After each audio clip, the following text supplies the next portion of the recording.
My friends, today's readings are not whispering, they're shouting. Isaiah does not speak gently in the first reading. Share your bread with the hungry, shelter the homeless, remove oppression, false accusation, malicious speech. Exactly what our world needs to hear today. They're not only, polite suggestions, they're calls and challenges to change. Change what we perhaps most fear in our lives is to change. And if we're honest, our first reaction may not be enthusiasm or excitement, but fatigue. Another demand? Another burden? Another reminder of how much needs to be done? Our plates are already full, thank you. Are you kidding me? Light and salt are not weapons. They do not overpower. They connect. Light reveals what is already there. Salt draws out what is already present.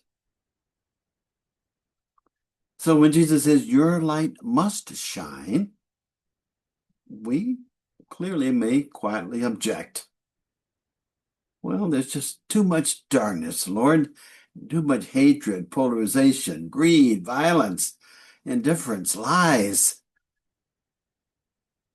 Our small little light just feels useless against such darkness, okay?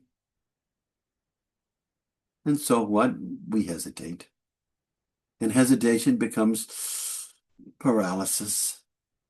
Paralysis becomes inaction, no change. We tell ourselves the truth in a kind of a weary voice. This is more than I can handle, okay? And we look perhaps unconsciously at where the delete button is, or the channel to change, or the scroll to activate. But Jesus does not say, let's be clear, you create the light. He says, let it shine. Big difference. What we often call our light is not ours at all. It's the light of God's love, flowing through us. Our job is to get out of the way. We are not the source, we're the conduit, the connector. That old children's song says it so well. We all know it. This little light of mine, I'm gonna let it shine. You notice that? Shine, not force it, not manufacture it. Let it, allow it. The question is not whether the light is strong enough. The question is, do we remain connected to its source? Jesus names this clearly in the parable of the vine and the branches. I am the vine, you're the branches. With me, connected with me, you can do all things.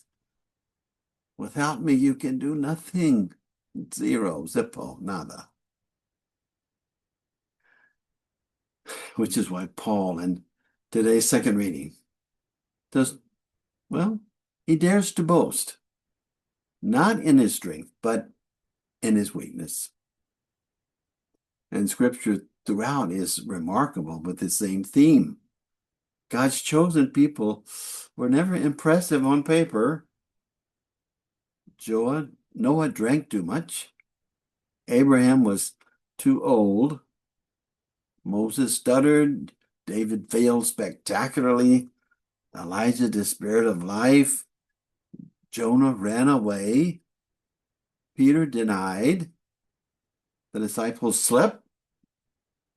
Paul persecuted, and Lazarus was dead.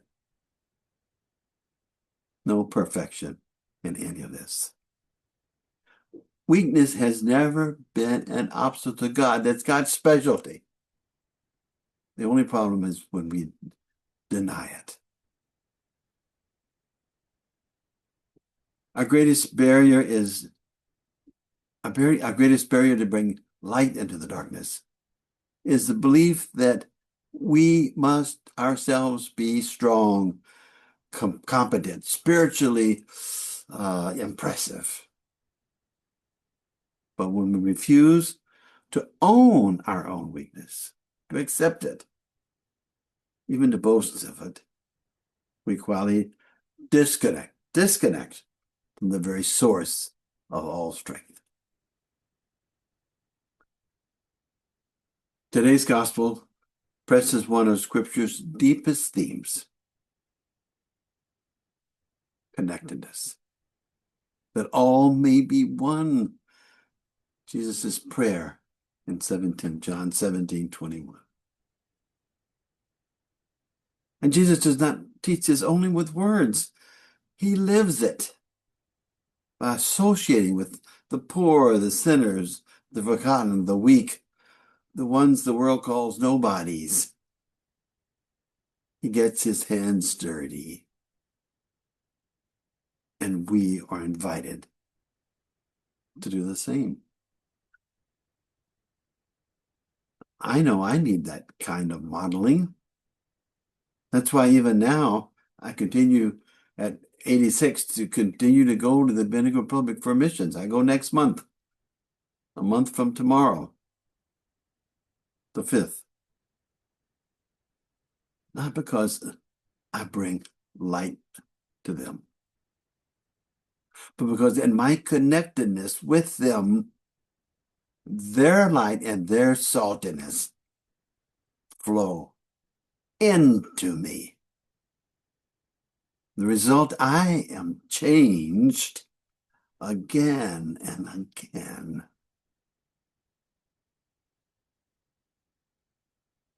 And my friends, this is how light must shine.